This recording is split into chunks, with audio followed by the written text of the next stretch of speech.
Wow, this Terrence Gangster Williams, aka OG Giggity. When I first met Blacky Moe back in the 80s, it was me, his little brother and cousin, and Blacky Moe was sitting on a porch. He was talking to some guys, and I was looking at him. He was like, "Y'all little boys, go stand over there, get out my mouth." So we had to go walk over some, and I was still facing him, looking at him. Because I'm like, man, a lot of people scared of him. They look up to Blacky Moe. They talking about some beef what was going on. Then in 1991, when I escaped from juvenile prison, Blacky Moe used to call my homegirl Trina in the project. Trina would tell Blacky Moe, "Oh, Gangster got his name spray painted all over the wall in the project." So they called me on three-way one day. And he was like, "What's this? I hear you got your name spray painted all on the wall in my project." I was like, "Man, it's my project." Well, let me give a little more. Let me see something here, y'all. Okay. There we go. I said, "This is my project." He like, "Yeah, this my project. We bond." I said, "When you get out, we gonna fight." Big old, but I'm just happy that's the big homie, and he entertaining me. So he's like, "Man, send me something." I was like, "Man, I only got $20. You want that?" He's like, "Yeah, send me that." So I felt like I had to send him $1,000,000 because he's a legend in the hood, Blacky Moe. Rappers rap about him. Listen to that Juvenile and Turk, that Welcome to the Know You, when Turk talk about take hits like Blacky Moe did back in the day. When he come home in 92, I got out in 92. I called him because all my childhood friends were still locked up, wasn't around. So I was like, "Man, I'm by myself. I just need a gun. Make me some moves." So I called him, "Man, you got a gun?" He was like, "Yeah, I got something, but listen." He said, "Be cool, don't jack nothing." He said, "Believe it or not, I ain't robbed or jacked nothing since I've been home." I'm like, "What? Mo?" "Yeah." So he come over to the house. He bought a 9mm Taurus handgun. He bought a Mac 11, and he brought a 22 machine gun with a little 25 round banana see-through clip with a little scope on there with a little stock fold on it. He brought that over. He said, "I'm about to go buy a car. I'll be right back." Came back with a white Taurus station wagon. No tape player that day. We used to be, this was hot back then, that 411 Mary J and that Rum Shaker, all the one Zoom Zoom and the Boom Boom. He loved them two songs. He used to love that Mary J, he used to love that. So we drive, we picked me up in the project because he explained to me that he didn't have to rob or nothing because he was getting work from a guy across the river out in Aerogears. I think he in the West Bank. On West Wego, I want to say. Anyway, so we drive, we pull off, and we turn. He turned the steering wheel. Then he turned back. I said, "Hold, man, don't do like that." He said, "Well, man, you won't drive?" I'm like, "Yeah, because you tripping." So we pull over. I get behind the wheel. Now we rolling. When I pull up at the red light, he had told me with one of the homies at the project had taught him, his cousin, another gangster had taught him. He said, "Listen, don't pull up close to these cars at the red light." He said, "Because you never know if somebody get at us. You might need to pull out, spit out something. We can't get away when you jammed in traffic like that." I was like, "Okay, that's what's up." So we go get to work, come back in the project. Nighttime, we eating Popeye chicken. Never forget this, man. We in 6 and Clara Circle, sitting on Wynota porch, chilling, just hanging out. Mo's playful guy. He hiding, speaking, talking to everybody. And a guy with a basket coming up the court, like picking up can, like a little bum or something. I ain't really paying no attention. I'm thinking it's a little junkie, a bum or something. But Mo D's talking to everybody. He on point. He alert, looking at everything. But the guy pulled up with that basket. Mo just jumped up, grabbed me because I was small. This skin grabbed me, threw me in the hallway, and he ran in the hallway. And that guy up the some kind of little Uzi machine gun or something with the bah, bah, bah, bah, hitting up in the hallway at us. Hit Moe in the leg. Drove him to the hospital. From there, he had a warrant for something, so they kept him.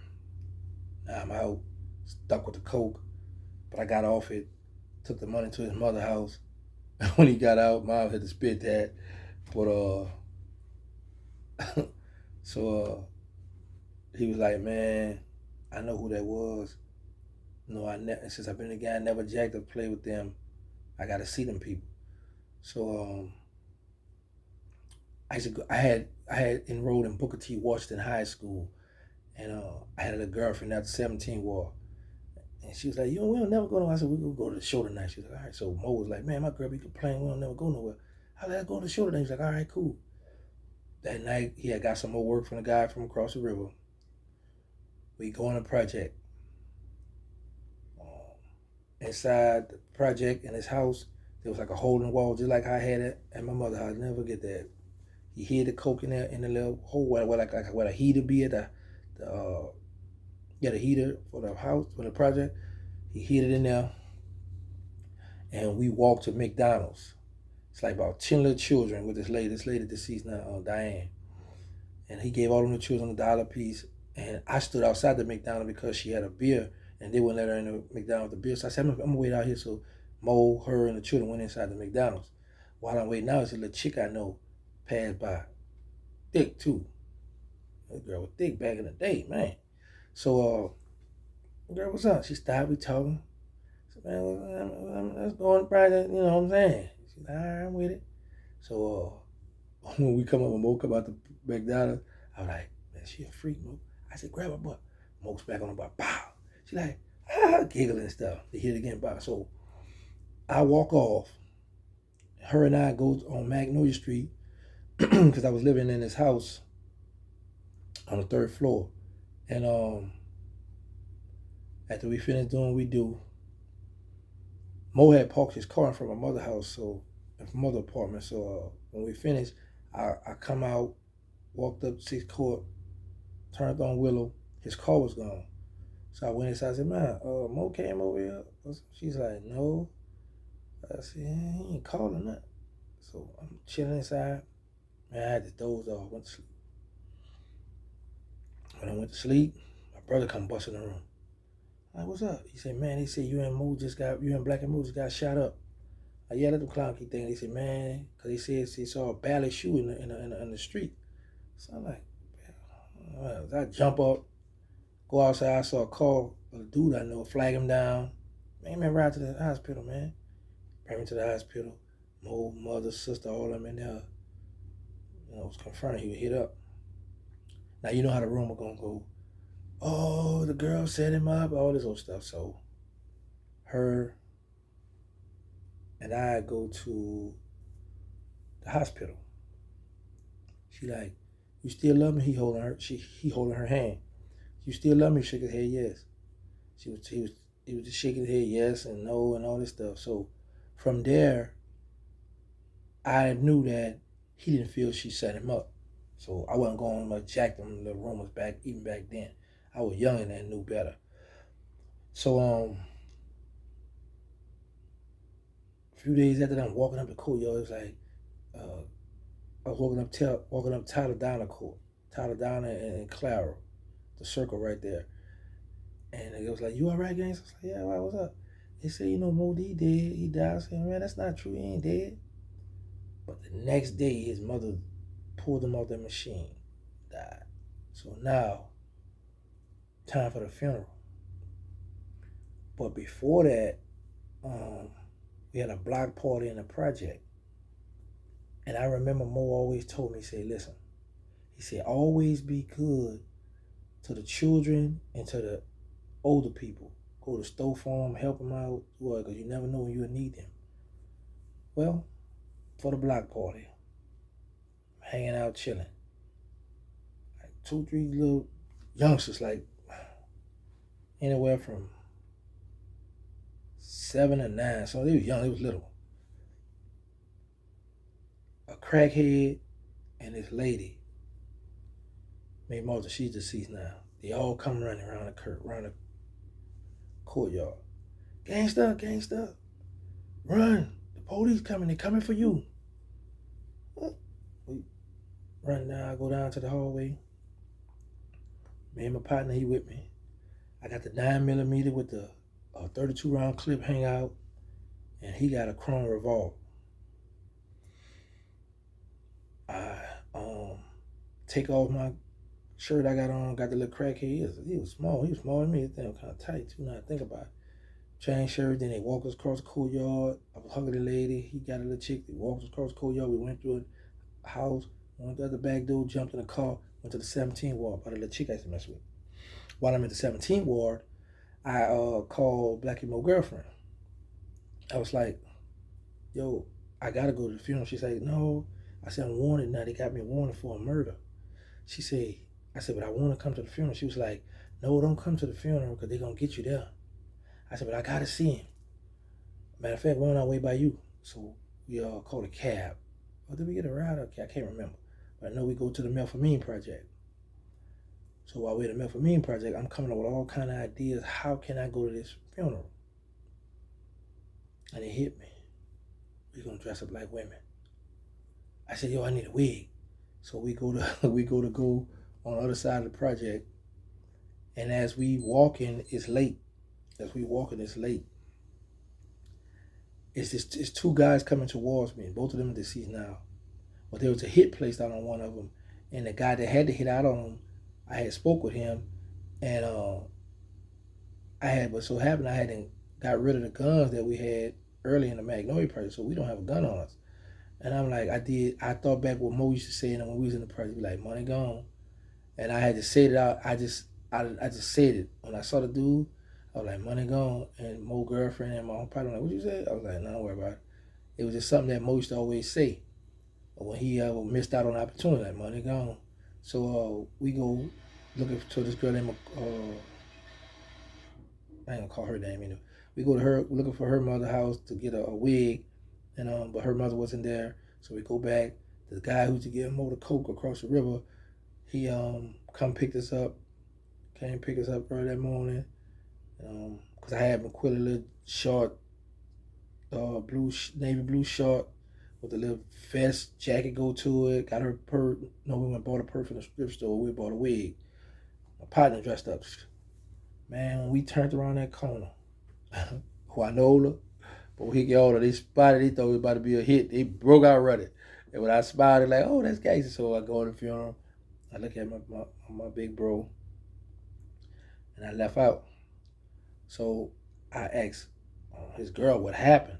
She said, I think back when I told you we were supposed to go to the show. Well, he went anyway without me. And she said, you know how he is? Know everybody from jail and people knowing it, dapping and hugging him and giving and hollering at it. This. She said, when we came out the show, the front tire was flat. She said, by him being big, I told him to get in the back seat because I didn't want to put pressure on the front because the tire was flat. And she was driving. His gun in her purse.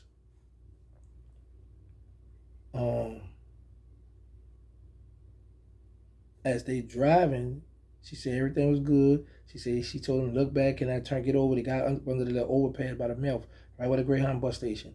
She said they got over. And she said when she got at that red light, a car pulled up on side of them with AK and they just started getting at him. She said that she dug down and she ran to the little green box that be posted out there for the lights and stuff. And she said they hit it up. They drove off and went around, come back around, got out. He was like, babe, I'm hit. Give me my gun, give me my gun. She's like, nah, lay down, lay down. They hit it some more. He got hit 21 times. In the arms and the lower part. Nothing the head, nothing chest, nothing, all in the lower parts of his body. And he died. Yeah, he died. Mo D died. Blacky Moe. But I remember when I had shot the guy at St. Thomas, and I was nervous thinking that the guy in my project had told him, gave a statement on me that I had did it.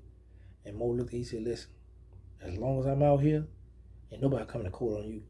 And I was like, that's big bro. He old plate. Blacky Moe had taught me when you run with guys, certain people you don't consider, you don't say that's because he had did something for me one time in the project. He's like, man, I like you did such. I was like, well, man, you my friend. He was like, man, no, I'm not your friend. He said, you'll kill your friend. He said, I'm your brother. So I was like, all right. And then one time I was in the project, I had these pair of Nikes. I had them on for like the second day. He was like, man, you can't keep doing that. I was like, what? Man, you can't keep wearing the same shoe. I was like, well, man, I don't have nothing. I'm hustling now. You helping me out. Come on, bought me shopping. Palace. The picture that I just showed you all, that's the day he had trust me with his life. He gave me the 9mm Ruger. I stood on the porch while they took pictures. I took pictures with him that day. I was just so happy that I was able to come across the picture that I was able to post for you all to see him. That same day, him and I went to the second line. I never forget I had on a green and red striped polo shirt, some light blue Guess jeans, and some green and red ballet shoes. That same day, because me and him asked my mom, he was like, man, who the shopper? Who looks better? Mom, I ain't getting that, laughing, playing. And he had the, no, that day I had the Mac 11, he had the 9, and they stood to take the pictures. I was wearing tight clothes back there because the shirt was so tight I couldn't tuck the Mac, and I was, man, I put the gun up. So he gave me his gun, and it's this big red guy. He was like, man, you trust that little boy with that gun? Mo was like, oh, he gonna shoot, dude. So I was like, wow, he believed I can do it. You know what I'm saying? So that was a gangster soldier from Uptown that a lot of people knew, had much love and respect for. A lot of people were scared of him too. But if he messed with you, he messed with you. 1,000, and I got the privilege to run with him. I learned a lot from him, but God had his plans, and God left me here to get these little testimonies for you all to know what happened back then and the way I was, how I came up, and how I am now. Stay tuned. I got more coming for you. Wah!